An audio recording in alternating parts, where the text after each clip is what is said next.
I don't think I'm breaking news, but this guy John Yeah. he's doing a Mulholland Drive book, Oh, and sweet. I didn't know yeah, that. Can I ask you yeah, one question about John Thorne's book? hmm So his view that the stuff, so he didn't like, well, he liked but didn't want to accept the Crater view that this is all Cooper's dream or Richard's dream. Like hmm Richard is this guy. So very much like Diane and Mulholland Drive, right? Like that. And yet thought it was very clear that it was filtered through Cooper's consciousness, right? In some way, like this is filtered through his psyche as he's in the red room. But these things are really happening. We're just seeing it filtered through Cooper's lens, right? That's his view. I think so. Right. So I don't get that. Like, what does that mean? So what's going on in Las Vegas? And like when you say like is Cooper Dougie? Is he also evil Cooper when he's in South Dakota? Like I don't feel like, it's so fundamental, I thought, to like his core thesis of the book. And yet I never fully understood what we were supposed to believe is real that is being filtered through Cooper's psyche in the red room. You know what I mean? Like, is Yeah, there a Dougie? Is the Dougie a tulpa? Or is that something that is projected by Cooper in the red? Like, what's going? Yeah, do you get it?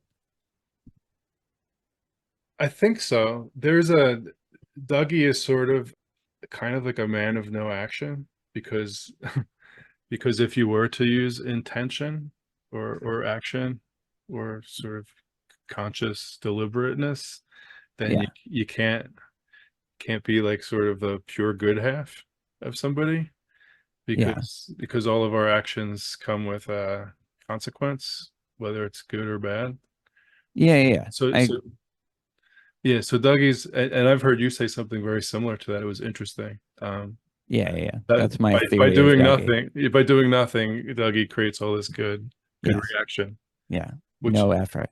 yeah, which in itself is kind of fascinating. But I mean, like, so I'm not saying like what is filtered through Oh, okay. his and what isn't. It's more, when you say that something is filtered through his psyche, like say the stuff that is, so the stuff in Las Vegas, hmm but what's the actual reality? Like if we didn't Yeah. have his filter, is there a Dougie Jones? Is that Dougie Jones really a tulpa? Is there another version of him that's also in South Dakota or Montana Yeah. or wherever? Like what's the reality that's getting uh Are the Mitchum brothers like two thugs like in a hotel room as opposed to in silk robes yeah, eating breakfast with exactly. Right.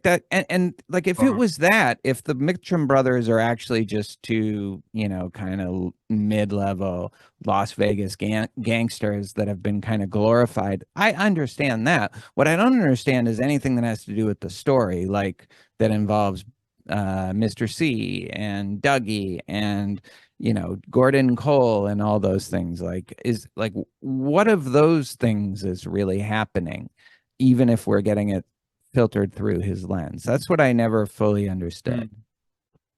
hmm. Like I wasn't even sure what's being proposed. Why is this better than it being his dream? If if the actual reality is not, it's not clear what that even amounts to.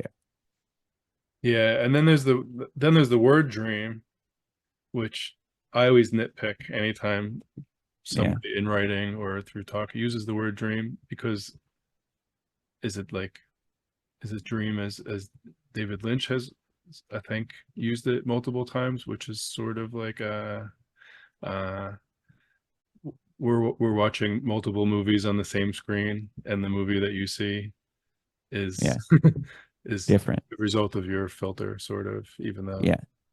um But and even in you, that case, there is the actual movie, right? Like, so yeah you and I are seeing Twin Peaks, and we're projecting and we're seeing it through our filters, and it's a mirror that's in some ways a reflection of us, and our interpretation is going to, but there is still that actual movie, right? There's still There's activity. a Yeah. text, There's right? activity happening.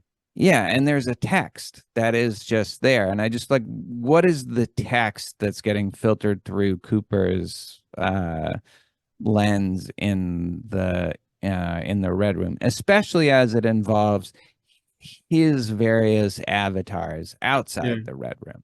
Like it can't just be that, oh, he's Dougie, but we're seeing him not as he really is as Dougie, but filtered through. What does that mean? Yes, yeah. That we're seeing Cooper, we're seeing Dougie filtered through Cooper's lens. Like, who's Dougie?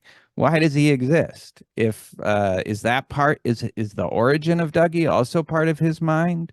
Then okay, if it is, then who is he? You know, is he the original Dougie Jones? That's what I don't totally get. Was he a part of the, like, you know, the last episode of season 2, where, you know, Cooper enters the Red Room, and and that's where sort of presumably Mr. C makes his appearance. Yeah, makes his first. Where's Dougie then? Yeah, I mean, we get, but also, I guess, just is Doug, like, is there an unfiltered version of Dougie? Like, is that even a conceptual possibility? I don't know. Maybe I can meet John one day and I'll try to articulate what I don't understand. One of the things on my list is like, all right, how much of Las Vegas is real? You know? Yeah.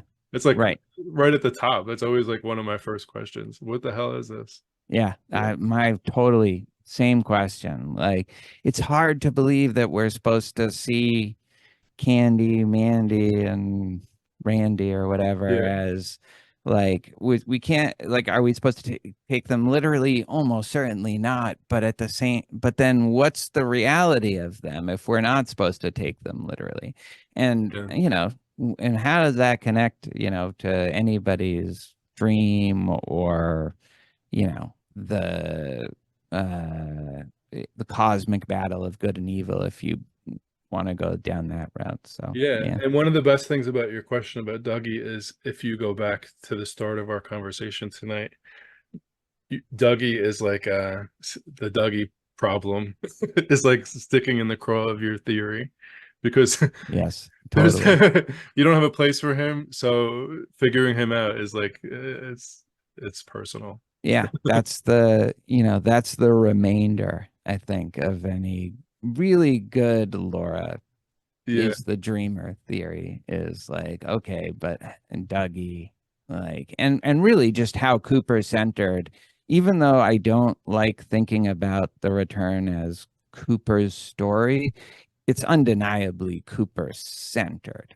And so, you know, why is Laura spending so much time dreaming about various you know, articulations of Cooper is a good question. So, and I just realized now how long I've been keeping you here. And that's yeah, first, let me that's my fault. Yeah. Cooper is a sort of a subconscious creation. Yeah, I think of Laura, so. Like, as Bob is. Yeah, one of the things, I forget where I came across this, but I thought, and it's not my idea, it's like she dreams good Cooper as like a father figure that actually cares about her, as opposed to her father, and yet he's corrupted in the same way, something along those lines. And in that way, his journey to try to wake up could be a reflection of her journey trying to wake up. And, you know, that, I don't know how satisfying that is as an answer to the question of why the return is so Cooper centered, but like, maybe, you know, that could be one answer, that what Cooper is trying to face about himself is connected to her narratively, but also like a metaphor for her own awakening that she keeps putting off and keeps denying because it's too hard to face. Yeah, it's hard to say that that's not the case, but yeah, but it's you also can hard to say that it is the case. but you can You also know? say for so many different reasons Mhm. other angles that are like just as plausible, you know. Totally.